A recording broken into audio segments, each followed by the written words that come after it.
Hi there, my name is Phila Beck, and the Rabbi from another planet. Please like, share, and subscribe, and ring the little bell so you are notified when new videos drop. And I like two things. I like two things a hell of a lot. I like movies. I like really good movies, well-written movies, well-constructed movies, movies that entertain me, make me laugh, make me cry, and I do cry very easily in movies. I'm not such a big softie. So yeah, movies that do something different, movies that like have new ideas. I really love good movies. And you know what else I really love? And this is going to sound like a disingenuous segue, but it's actually true. I love you subscribing. I love it when people subscribe. I genuinely do. It's kind of a like whenever I see it go up, I go woohoo! I wish I could have conveyed that to you in a convincing manner because it's really the truth. So yeah, I thought I'd put my two loves together, and I will use movies to try and encourage you to subscribe. I give stuff away every week on this channel here. So the thing I'm giving away this week is a movie which I truly love, and I forgot how much I loved it till I went back and watched it again. True Romance, an absolutely fantastic movie written by Quentin Tarantino. Directed by Tony Scott, starring Christian Slater and Patricia Arquette, and just about everybody who was insanely awesome and cool in Hollywood in 1993, which is when this came out. I think, before we get into the review of the movie, how you win it is you subscribe to the channel. Subscribing being very important. And then you leave the hashtag Elvis. Hashtag Elvis. Go and look at the video notes. It will give you all the instructions you need on how to win. We do the giveaway on Sunday, so that'll be Sunday, May 10th, not March, although hasn't it just kind of like molded from March to May without you really noticing? Sunday, May 10th, when I'm on the TARDIS zone. And then we pick out whatever movie we give away next week. I got a bunch of movies that I bought, that I had on DVD. Now I have on Blu-ray, and so rather than have them sit in the back of a closet somewhere, why not just give it to you guys? It's a win-win, win-win for everyone. So this week's movie is True Romance. I just forgot what movie we do. True Romance, and fantastic movie. This was Tarantino's first script he sold, and they paid him. He talks about this on the either the commentary that's on the disc. This is a two-disc set, which has just great extras on it. So it's either on the commentary track. I think there's 3 commentary tracks, but it's on the commentary track or in the making of. He says that they paid him the absolute minimum legally, humanly possible for the script. This was the first one he sold. So they paid him the least amount he could. But he was elated. He was over the moon. He loved Tony Scott. He likes the work of Tony Scott. He's always liked the work of Tony Scott. So he was elated to have Tony Scott direct his first script. I think this came out this came out when I was in Israel in rabbinical ceremony. So Reservoir Dogs came out first, but I think they came out around the same time. It was directed by Tony Scott, and so you get this really wonderful gestalt of Tarantino and Tony Scott, which are two very distinct voices and personalities within cinema, and they merge together in this wonderful gestalt entity, which really, I think, creates nearly perfect cinema. And it's for this one movie only that they did it. Tarantino I think after this, only he directed his scripts after this. I think I'm not like a Tarantino file expert, but this movie is essentially a collection of fantastic, like breathtakingly fantastic scenes with an incredible cast strung together, with incredible dialogue, and the plot is there, but it's kind of secondary to convey these like wonderful scenes that we get one after another with these incredible actors at the absolute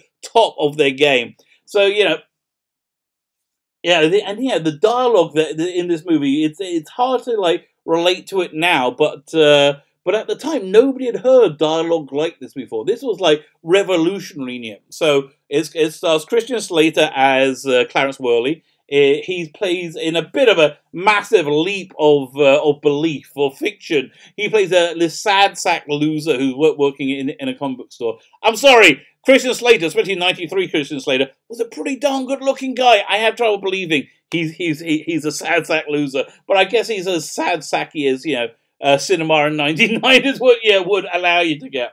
So every year he goes for his birthday to this martial arts movie festival marathon. It's like in this like empty theater.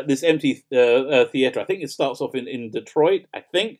And that year, you know, he was doing just that. But that year, he meets when he's there, he meets Alabama Whitman, and they're in the middle of this like real heavy martial arts cinema. You can be a real aficionado to understand, to like know and appreciate the stuff. The movie's playing Sonny Chiba. Never heard of it, but again, yeah, this movie, this movie just like bleeds out Tarantino's absolute love of you know, Asian martial arts cinema, particularly cinema, I think, of like the 60s and 70s. So they have this like fantastic evening, this absolutely fantastic evening. He takes her to the comic book store. He shows a comic. He talks about his love of comics, which is something that I can, you know, very much relate to. And eventually they end up in bed together in his apartment. But afterwards, he finds an outside apartment, like underneath this billboard. It's just this wonderfully put together scene, which again, just about every scene in this movie is a wonderfully put together scene. And she tearfully confesses that she's actually been set up to see him. She's a prostitute, and she's been paid to be with him, but she really likes him, and she's like really sorry, and she wants to come clean, and she wants to put her. She says she's new to this. She doesn't really do this, and this is like not her. And the two of them actually, I think, properly fall in love, and they go and get married, like right there and then. They go and get married. So now, now Clarence wants to get Alabama out of her contract with her pimp. Yeah, I guess, you know, she's married to him now. I guess that makes sense. You know, one would want to do that, so they can run off and, you know, into the sunset with each other. And that's where we get like, yeah, another, yeah, just fantastic, awesome cameo. Yeah, actually, the first cameo we get in this movie, you don't really notice it. It's about for like 20 seconds. Well, it feels like 20 seconds. Yeah, at the beginning of the movie. But yeah, the scene's over before you realise there's Samuel Jackson in it. But this is Samuel Jackson before he was Samuel Jackson. This is Samuel Jackson before Pulp Fiction, which I think is what really put Samuel Jackson on the map. You know, that role was originally meant for the Ving Rhames, I think. The guy who played Mr. Wallace. He also originally supposed to play Jules in Pulp Fiction. But okay, so back to Pulp Fiction, not Pulp Fiction, True Romance. Okay, so the scene I'm talking about is we got Gary Oldman in it, who plays Drexel. Drexel is Patricia Arquette's Alabama's pimp, and he's got this like fantastic face makeup of these horrific scars, which you get the feeling that his character Drexel is really happy with, really proud of. You know, I kind of got the vibe that he may have like self-inflicted them to give him some street cred. See, Drexel just really wants to be black. He just really wants to be black, and you get the feeling. Again, I did anyway, that he's just kind of like, while he's a genuinely really very dangerous villain in the movie, you get a feeling he's kind of acting out the role of being a gangster, because that's just so much what he desperately really wants to be. So when Clarence goes to Drexel, yeah, again, fantastic scene, fantastic acting, fantastic writing, fantastic direction, as is most of this movie. Negotiations go very badly, and it leaves lots of dead bodies behind, and his driver's license, his ID, and he runs out with Alabama's suitcase. Which actually turns out to be not her suitcase at all full of her stuff, but in fact full of grade A uncut cocaine. And this is like the early 90s, where cocaine was a thing back then, as far as I believe. Probably still is now, for all I know. So Clarence and Alabama, from that moment on, are on the run from the mob with a suitcase full of coke, and fun antics therefore ensue. So one of the real standout scenes in this movie is Dennis Hopper and Christopher Walken. Dennis Hopper plays Christian Slater's father, and there's this interrogation scene with Christopher Walken playing the mafioso in it. And yeah, I'm not going to spoil it, because if you haven't seen it, it is just freaking brilliant. It starts off. Dennis Potter has this like lengthy monologue in it, which starts off with the line that just takes your breath away. You're like, what? Who? What? And I think it did then in '93. Right now, we are far more sensitive about things. So I can imagine if you haven't seen it before, it's going to blow you away much more. And you probably have exactly the same reaction that Christopher Walken's character has. Like, what? What's going on? So again, it's one of the. I think it's one of the greatest written scenes. I think one of the greatest scenes in the history of cinema, and certainly one of the standout scenes in 90s cinema. It's absolutely wonderful just seeing these two people again, I keep saying this, at the absolute top of the game with a fantastic script, just doing a fantastic job with it. Eventually, Clarence makes it to the West Coast with Alabama, and so then you get this wonderful meeting of worlds of like organized crime and like the Hollywood insanely wealthy people of the movie industry. So it's around then we're introduced to, was it Bronson Pinchot? I don't think that's how you pronounce his name. He was just coming off 7 years playing Cousin Balky in sitcom Relative Strangers. It was sort of like, a Lutka light, if you ever saw Taxi yet. If you haven't seen Taxi, go and find Taxi. That's an awesome show. But go for the early ones. And so Bronson Pinchot was really eager to redefine himself that way. So that's how I think we find him in this role of this like really sleazy personal assistant to a even sleazier Hollywood producer played by Saul. Was it Rubenstein? Rubenstein? Okay, whatever you want. Sleazy producer. You basically get this guy. He's like sleazy guy. That's him. Okay, so and the other great peek into the everyday realities of life in Hollywood is when we meet Michael Rappaport playing a jobbing actor, and on the commentary for his scenes, he said this was so easy because this was his life. This is exactly what he was doing every freaking day. And there's just a wonderful, wonderful moment where he gets to go and audition for a bit part as a heavy in a revival of a fictional revival of T.J. Hooker.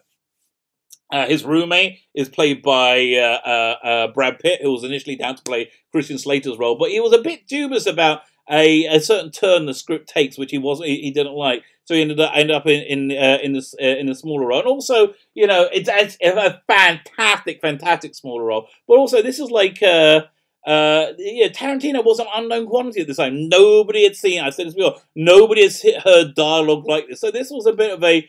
It was a little bit out there choice. So Brad Pitt plays Floyd, Michael Rappaport's very massive stoner roommate with a bong that he made out of a little bear-shaped honey pot. I think that's what it looked like to me. And and at least it's just this great scene. This great scene where the mobsters come in and they're trying to find Clarence and Alabama, and he's like in his very stoned way tries to give him directions. He's just freaking brilliant. Weirdest role in this movie is Val Kilmer. Val Kilmer plays a spectral advisor of sorts to Clarence. He plays Elvis. Elvis will materialize to Clarence to give him advice from time to time, like in the bathroom or wherever, but you never see his face. So he's either the spirit of Elvis, the ghost of Elvis, or like an angel taking Elvis form, or, as is most likely, a symptom of his crumbling sanity, which, because the advice he gives is not always the best advice, I would say. But Elvis makes a very, very big impression on Clarence and on this movie in general. At the beginning, he's explaining his absolute love for Elvis while he's trying and failing dismally to pick up the girl. And in the end he says, listen, if I had to sleep with a guy, if I had to do it, like a gun was to my head, I would sleep with Elvis, he says. And so, to which the girl he's trying to chat up says, yeah, she would sleep with Elvis too. And then she leaves. Finally, there's no review or True Romance that is complete without talking about the score. Hans Zimmer does the score, and I think it's probably his best work. It really is. It's just fantastic. It's uplifting. It's genuinely hopeful. It's optimistic, which, despite all the dark subject matter, is what this movie is. It's a wonderful, warm, funny and extremely violent movie. James Gandolfini makes the scene, and again, an incredibly violent scene. This is a good 5 years before his role in Sopranos. He's a Tony Scott regular. Absolutely fantastic scene. doing really interesting stuff. This set also has Tarantino's abandoned ending for the movie, as well as Tony Scott's far superior ending. That thank God that they went with. But in response, they're showing you what a great filmmaker that Tony Scott was to this like young untried talent who was begging him to see the merit of his ending. He opted to film it. His ending as well, and so they can see it together. And thankfully, Tarantino also, not that I think he had any control of it, but also saw the logic in ditching his ending for Tony Scott's, which is far better. In my imagination, in my estimation. Listen, this is certainly a movie you should see. If you haven't seen it, you should. If it's on Netflix, if it's on Amazon, this is a movie you should really absolutely see. If you've seen it before, I'm going to say you should go and see it again. It's so much fun. It's just uplifting. It will warm your heart. It'll warm your heart in a particular way that only this movie can really do that in. So this is a strong recommend for me. Subscribe to the channel, leave the hashtag Elvis, and good luck in the competition. It's a great movie. My name is Fila Beckin, the Rabbi from Another Planet. Please like, share, and subscribe, and ring the little bell so you're notified when new videos drop.